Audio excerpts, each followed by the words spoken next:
what chemical process is used for obtaining a metal from its oxide? तो metal oxide से metal कैसे प्राप्त करेंगे, ये क्वेश्चन है। ठीक है, अब इस बात को समझें कि हमारे पास क्या है, मेटल ऑक्साइड।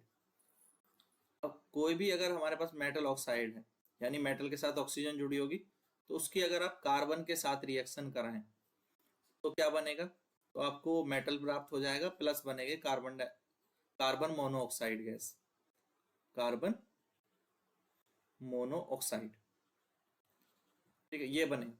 तो इस रिएक्शन को हम कहते हैं, क्योंकि इसमें ऑक्सीजन जो है वो रिड्यूस हो जाती है, मेटल ऑक्साइड से मेटल मिल जाते हैं, इसलिए इसको कहते हैं रिडक्शन मेथड। ये कौन सा मेथड है, रिडक्शन मेथड। ठीक है, तो इस रिडक्शन मेथड से हमें मेटल प्राप्त होते हैं। किससे, मेटल हमें प्राप्त होता है।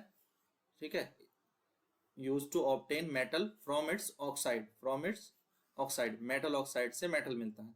जैसे जिंक ऑक्साइड है, सपोज दैट जिंक ऑक्साइड है ZnO, तो जिंक ऑक्साइड को रिड्यूस करेंगे, यानी कार्बन के साथ रिएक्ट कराया, कार्बन के साथ रिएक्ट कराओगे तो ये रिड्यूस हो जाएगा, ऑक्सीजन को छोड़ देगा, और ऑक्सीजन कौन गेन कर लेगा, वो कार्बन गेन कर लेगा, तो वो कार्बन मोनोऑक्साइड बन जाएगा।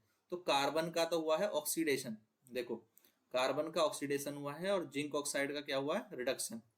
ये बात हमें पता होनी चाहिए। यहाँ पर हम जिंक ऑक्साइड का रिडक्शन हुआ है और कार्बन का ऑक्सीडेशन हुआ है। ठीक है, कार्बन ने ऑक्सीजन गेन करी है। तो जैसे यहाँ पर देखें, ये लेड ऑक्साइड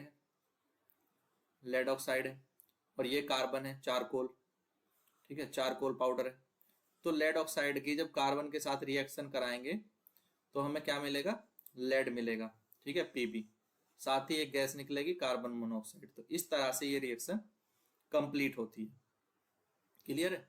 तो लेड ऑक्साइड को रिड्यूस करते हैं लेड में, तो लेड ऑक्साइड रिड्यूस हो जाएगा और कार्बन ऑक्सीडाइज हो जाएगा। ठीक है, तो ये बात क्लियर है। अब नेक्स्ट